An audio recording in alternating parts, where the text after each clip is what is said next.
Today we are going to talk about an application that every language learner has used or at least has heard before. Yeah, you know what I'm talking about. I'm talking about Duolingo. The principle of Duolingo is just like a game. So there will be sentences or even just words in your language of choice that you have to translate into your target language. This app has been around since 2010.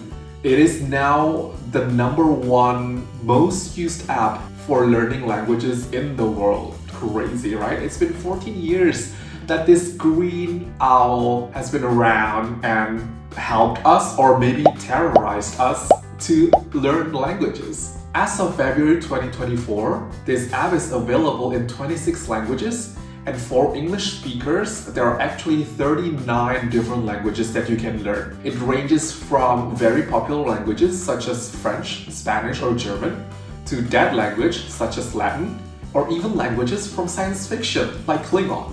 Crazy, right? I myself has used Duolingo several times to learn different languages. The first time I used it was in 2014. That time I used the app to learn French. And then I also used the app to learn Spanish, Korean, Chinese. But all of these 3 languages, I only used the app for a very short period of time. In 2020, I re-downloaded the app to learn, this time very seriously, German. I even had 292 streaks at that time. Maybe it's not a lot compared to other people who I know right now have a streak of 1,000 days or even, I don't know, 3 years, 4 years. Mine is not even 1 year, but I was pretty proud of that achievement. I only stopped learning German because Duolingo kept updating their curriculum, and at that time I almost aced all of the dots, all of the bubbles, you know what I'm talking about? All of them were almost gold, and suddenly they changed the curriculum and I lost a lot of my progress and I hated it. So I deleted the app. Now, at the beginning of 2024, I re-downloaded the app to start learning Spanish. And boy oh boy, the app has changed a lot and I want to talk about it today. I think the app has been evolving into the right direction. It's getting better and better in my opinion.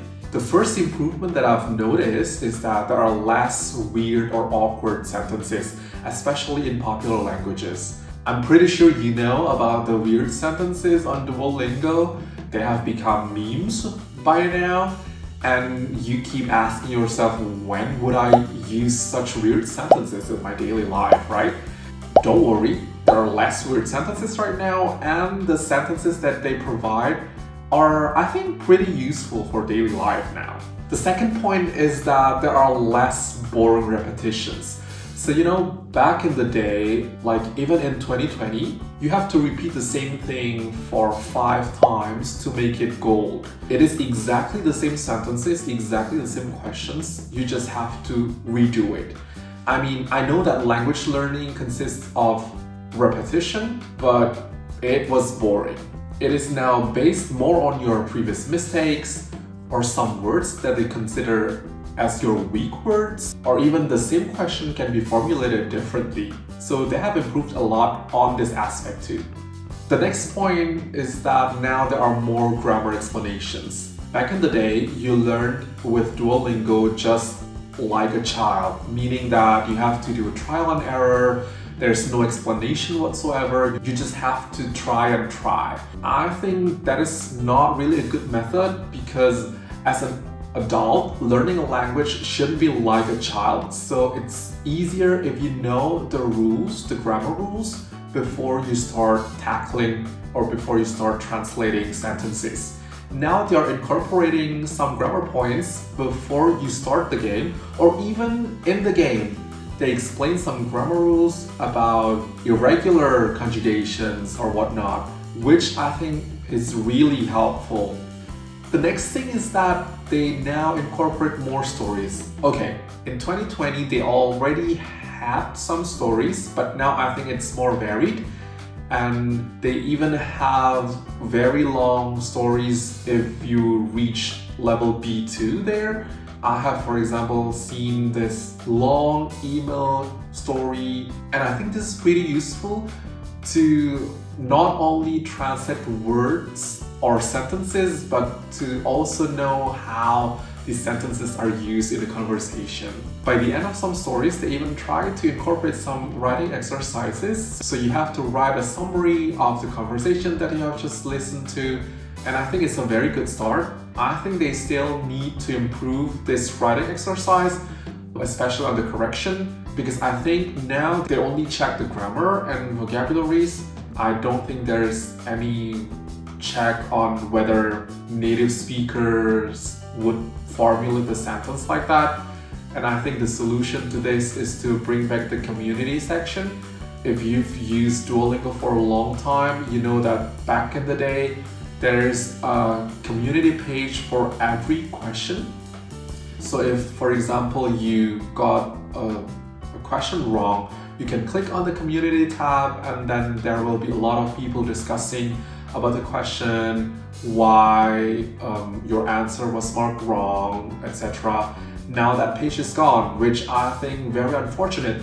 This community page will really help in the writing exercises, so we can correct each other's sentences. And the next point is that now they have lightning round. So basically you need to pair the words from your language to your target language, but you need to do it fast. And I think it's really good to really test your memory. And I think this section is really fun because, yeah, I love doing things fast. And I think it also really helps. So my take on Duolingo. I think this is still a very good app for a beginner. So you can always start learning a language from Duolingo so that you can have the feeling of how this language sounds and whether you want to invest more time on this language. It's a very good app to start.